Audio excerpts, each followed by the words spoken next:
I'm at the Midland Records Request Center. Submitting a request for information here. I just want to show you that documented it. Here's the date on it. It's December 30th, 21. And, just some of the questions there. Are you requesting an accident report? Of course, I said no. Here's my contact email. I acknowledge that they charged me $40 for this. Are you attorney? No. My name, my address, 3802 Fair Circle. The date of the incident here on 1/28/12. That's when I was ambushed and shot. And then the police were in my home on 1/29/12.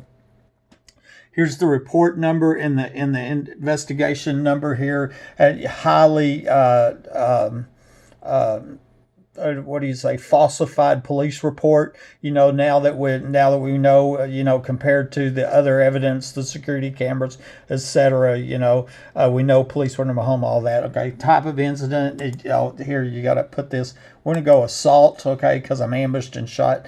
And here's described the record requested. And that's a story I'm gonna read you here in a minute, okay. And I'm gonna go here. Please select non-confidential or confidential. I want confidential information. If the records are requested requiring confidential information or information which the city otherwise determines that a ruling from the Attorney General. See, I've had that and I have to click OK. I've done this before and Attorney General Paxton has denied my request is what happens. And they're literally covering up a premeditated home invasion, capital attempted murder that a group of police were involved in. And I suspect they might have been involved in the murder of the last homeowner, suspected murder of the last homeowner. And even that little girl at the Underground Oil Show party Angie told me about, when Angie said police were at the party. Okay, here I am. If the records I'm requesting related to a pending investigation, which is it's not, or if the records I'm requesting related to investigation has concluded in a result other than a conviction or deferred education, only seek basic information. Well, regardless, I don't want basic information. I want all the information I get. So I didn't check it. Requested certification, I am the person. And then I'm going to submit the request. Boom, boom, boom, boom. See, by law, and of course we're supposed to, we've lost rule of law, but by law they're supposed to provide this to any citizen, and what I've requested, I'm going to show you here in a minute. I'm going to read it to you. I've requested the phone records or the radio calls and all that, and I'm going to show you. Here's my reference number on that. Okay, now here we go. I saved it because I always want to back it up here. Give me just a second, I'll find it. Information request, City of Midland. There we go. Okay. So then, see, I put it in this text file, and that way I always have a backup of what I asked for. It'll be a lot easier for me to go back and look. And here's what I wrote the City of Midland. Okay. So they're going to read this right here. And then I really, the truth is, I believe they already know the truth. They already know about this premeditated capital attempted murder. This is what the press and the police have been hiding from the public. Okay. On January 28, 2012, I was ambushed and shot by somebody under my home with my cell phone when my cell phone had been stolen and my home phone lines were disconnected, along with burglar alarms going off my attic. I had been reporting these repeated burglaries to my home for over a year. Back then, all I had was this crazy story, but that isn't the case anymore. Now there's proof showing that I wasn't shot with my gun, proof of almost 50 other homeowners reporting people in the attic, with a dozen addresses here in Midland, and multiple people documented saying that tunnels and underground homes are near my home, with one of those being a recent candidate for sheriff. Google Maps is showing a large building in my backyard that can't be seen from above ground, which is believed to be one of those underground homes. Keep in mind, this is going to law enforcement, to the Midland Police.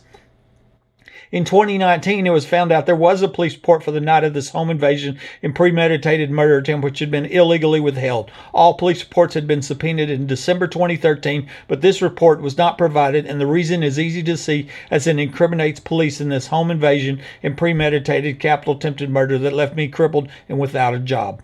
The police report number, there it is, timestamp 5 police officers, Matthew Davis, Tony Dickey, Greg Chatwell, Kenny Angel, and Dylan Hale at or inside my home when they were not seen arriving on my security cameras, which had seen Martin County Sheriff John Woodward and Midland County Deputy Sheriff Mike Naylor arriving minutes earlier. Woodward and Naylor were not dispatched, and their names had been illegally omitted from the police report along with 4 other officers. Okay.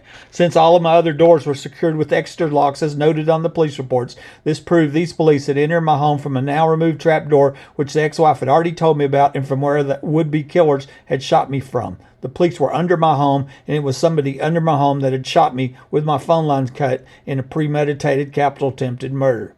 The police report showed that Lieutenant Dickey was inside my home at 11:05 p.m., but he was not seen arriving on the security cameras that saw Woodward and Naylor in front of my home at 11:01 p.m. These cameras were disabled at 11:22 p.m. I was seen crawling out on my hands and knees at 10:42 p.m. after being shot with my phone lines cut. It's suspected that Dickey was working with a burglar that I unknowingly trapped when I tie-wired my door shut after recognizing another burglary had happened and he let out this burglar. The 6 police who were seen on camera but had their names illegally omitted from the police report were John Woodward, Mike Naylor, Chad Simpson, Greg Nelson, Mark Gilliam, and Michael Glick. They were identified by Empire Private Investigations in 2018 after I offered a $2,000 reward to anybody that could identify the secret police. After I crawled out to survive this murder attempt, Detective Rosie Rodriguez met me at the 7-Eleven store and climbed in my truck and was providing me first aid. I later saw in police reports that she claimed that she wasn't there, and Officer April Chandler lied and said she climbed in my truck.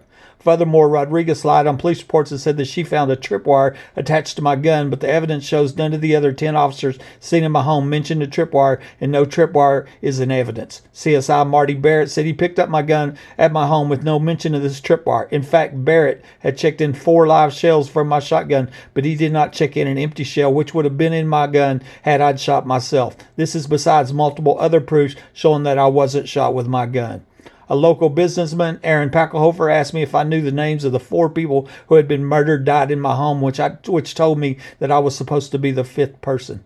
My friend, Angie McGee Hurley, told me that a young girl that was murdered at an old show party in October 2010, which I believe was held in the underground home in the backyard that can be seen on Google Maps and said to be here by multiple people.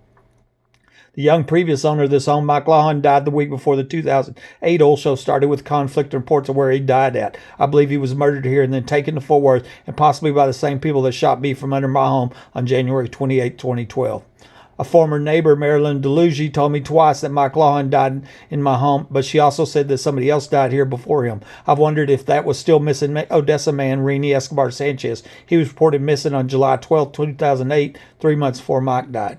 With that said, I would like all radio communications for Midland police officers Davis, Dickey, Chatwell, Angel, Hale, Rodriguez, Chandler, Simpson, Nelson, Gilliam, and Glick on 128 and 12912. I would also like all police reports for calls to my home at 3802 Fair Circle before November 2008, which is when I was transferred to Midland and bought this rigged home to become the next unsuspecting victim of this violent crime ring. Thank you, Buddy Webb. Phone number. So that was sent to the Midland Police or the City of Midland information request today, and we'll just see what they say. We'll see if they'll deny. We'll see if they'll just keep covering up these violent crimes. I mean, all the evidence is here. It's just lawlessness is what's going on. Buddy Webb, Midland, Texas.